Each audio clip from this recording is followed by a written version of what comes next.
Bom, pessoal, sejam bem-vindos a mais uma aula aqui e hoje eu vou tratar com vocês sobre proteína na dieta, como funciona a proteína, conceitos que a gente tem que entender resumidamente aqui da proteína. Eu utilizei no material de hoje para dar essa aula o livro que eu estou construindo, um e-book que eu vou lançar para vocês no futuro e uma boa parte desse e-book no conceito de proteínas eu trouxe aqui, mas no livro eu trago mais detalhes mais aprofundados, mas eu trouxe um pedaço aqui e transformei em aula aqui para vocês. Então também quem não me segue lá no grupo de estudos do Telegram, eu vou deixar o link aqui fixado do grupo de estudos para vocês darem uma olhada lá, que lá também tem conteúdo exclusivo, tá certo?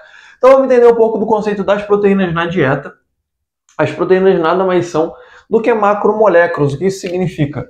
São moléculas grandes, né? São polímeros grandes. Então, quando a gente observa as macromoléculas, a gente observa, por exemplo, os macronutrientes, carboidratos, proteínas, gorduras.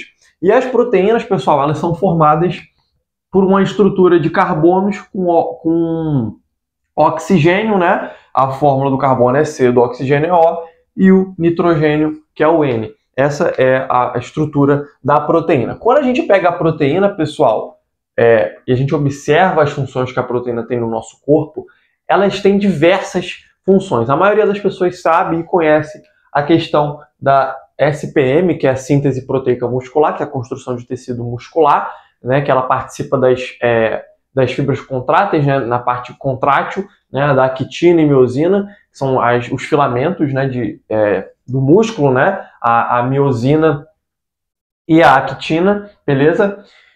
Só que as proteínas também atuam como, por exemplo, em questão de estrutura, como a queratina e o colágeno, por exemplo. Você tem o uso das proteínas como os hormônios peptídicos, né? Como, por exemplo, o GH, a insulina, o IGF-1, né? Você tem questão de enzimas, né? Enzimas são basicamente proteínas com algum tipo de função, né? Por exemplo, temos enzima, por exemplo, a amilase salivar. É uma enzima produzida na boca e a gente tem a digestão do carboidrato a partir no momento que a gente coloca alguma fonte de carboidrato, como por exemplo amido, na boca, a gente começa a mastigar. Então, por exemplo, coloquei uma colher de arroz e já começo a mastigar, a digestão do carboidrato já começa através da amilase, que é um tipo de enzima, então é uma proteína de função.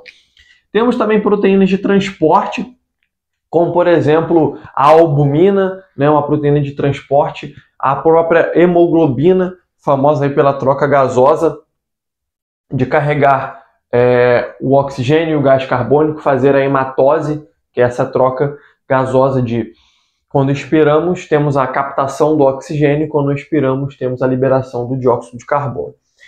E aí a gente tem, pessoal, os aminoácidos, né? Quando a gente consome a proteína, por a proteína ser uma molécula muito grande, os aminoácidos a gente não consegue absorver dessa forma. Então, o nosso corpo ele quebra a proteína em aminoácidos, que são partículas, são estruturas menores. Então, como que eu quero que vocês pensem? Como se fosse um muro, tá certo? Então, no muro, você observa que cada pedacinho aqui do muro, vocês estão vendo? Cada estrutura que eu dividi aqui do muro é um tijolo, né? Só que o muro todo é uma proteína, pessoal. O muro todo é uma proteína. O que o nosso corpo faz? Ele quebra esse muro em pequenos pedaços. Então isso se transforma nisso daqui, em estruturas menores, porque aí sim o nosso corpo ele é capaz de absorver em menores estruturas, né?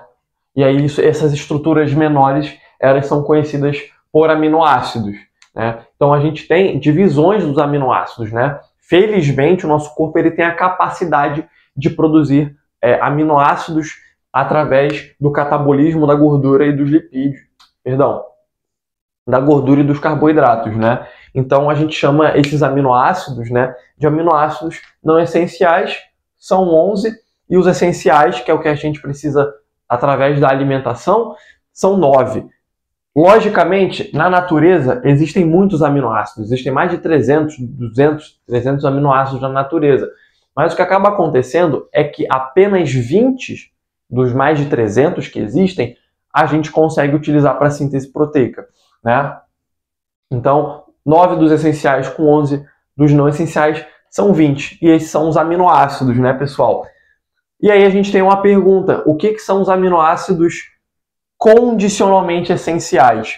O que acaba acontecendo? Existem algumas situações na vida do ser humano onde ele pode ficar doente, está num estado crítico de doença, não está muito bem de saúde, a ponto de que o corpo ele está tão mal, está tão ruim, que ele não consegue mais sintetizar de maneira natural, no sentido de que o corpo já faz isso, né? Então ele não consegue mais sintetizar os aminoácidos não essenciais. E aí ele fica precisando da ingestão desses aminoácidos não essenciais, né? Aí acaba que o quê? Esses não essenciais que o corpo não consegue produzir, eles começam a se tornar essenciais por esse estado crítico na saúde do ser humano. E aí, ao invés de eles se tornarem essenciais, eles se tornam condicionalmente essenciais, que são alguns aminoácidos não essenciais que você precisa da ingestão, tá bom? Como, por exemplo, a glutamina, a arginina, e são vários os aminoácidos. Quando a gente pega alguns alimentos, pessoal, como, por exemplo, as fontes vegetais de proteína, a gente observa que tem deficiência, né? E quando você pega lá o arroz e o feijão, você sabe que é a mistura dos dois. Né? O arroz ele tem mais lisina, o feijão mais metionina. Você sabe que acaba que tem pouco. Quando se tem no alimento pouco aminoácido essencial ou nenhum, nós chamamos essa falta desse aminoácido de aminoácido limitante, porque ele está faltando.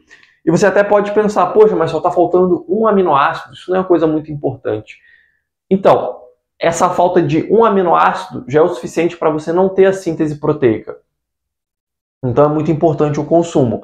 Então por isso que se fala que as fontes de proteína animal são mais completas, porque elas têm todos os aminoácidos essenciais, e as fontes vegetais elas são incompletas exatamente por sempre estar faltando, com exceção de algumas fontes vegetais, né, como a soja, por exemplo, mas algumas faltam esse aminoácido, e é conhecido como aminoácido limitante. E aí, para você suprir essa deficiência de aminoácido, basta você misturar uma fonte vegetal com a fonte animal ou fontes vegetais com fontes vegetais, como, por exemplo, a combinação do próprio arroz e feijão ou milho e ervilha, né? Misturar cereais com leguminosas e aí você consegue suprir essa deficiência desse aminoácido limitante. Tá certo, pessoal? Essa foi a aula de hoje. Espero que vocês tenham gostado desse conteúdo aqui, que vai entrar no livro, tá bom? Mais informações, vem aqui no grupo de estudos do Telegram, link aqui nos comentários para você dar uma olhada e ver o que tem lá de conteúdo. Eu sempre estou avisando as coisas lá, tá certo? Muito obrigado pela sua presença, valeu e até o próximo vídeo.